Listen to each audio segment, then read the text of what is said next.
Today, a majority of Americans plan their grocery store hauls around 1, 2, or even 3 big box stores to get the job done. At these big box stores, they can get everything, from fruits and veggies, to milk and eggs, to pasta ingredients, all the way to toaster strudels and exotic foods from other countries.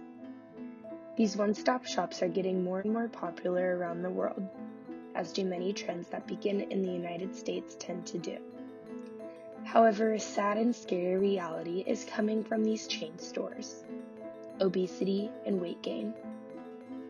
This epidemic is affecting children, if not more, than adults today.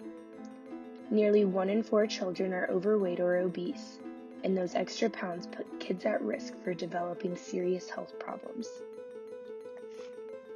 Food is extremely personal. We can see how it influences cultures around the world and how different mealtimes can vary from table to table. The glamorized American diner setting is something people see in movies all of the time. But exactly where did that food come from sitting on that plate? The operation of modern food systems started on a much simpler scale, as did many things, back when society had not gained such technological advances. Agricultural settlement was the dominant mode of colonization, which allowed cities to expand across the plains.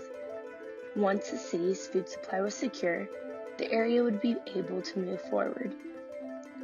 With the expansion of economic development and industry-fueled diversification, towns grew into small cities, all thanks to food.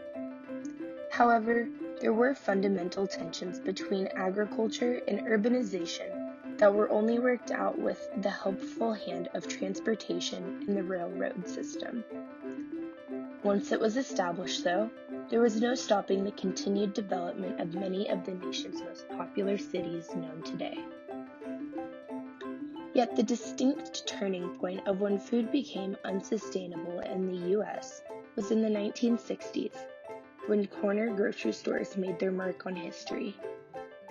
These stores were part of communities because of their easy accessibility to a variety of household goods, including food, most of which was not healthy or fresh.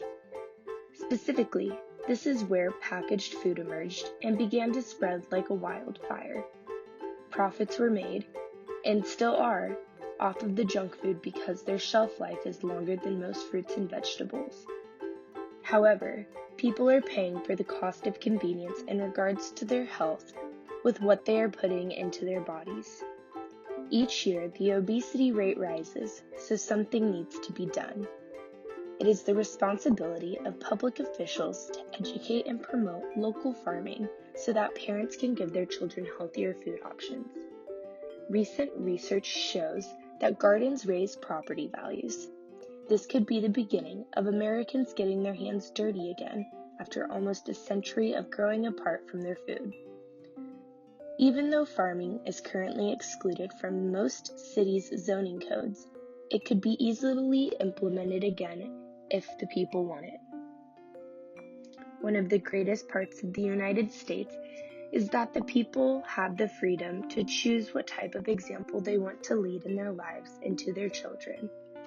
It is not only the responsibility of public officials to encourage healthy living, but it is also the individual's responsibility to set forth a good example so that the other countries understand convenience is not always the best answer. Appreciating the dirt, hands of the farmer, and time it took to prepare a meal is something not always thought of when opening a packaged food item from a big box store.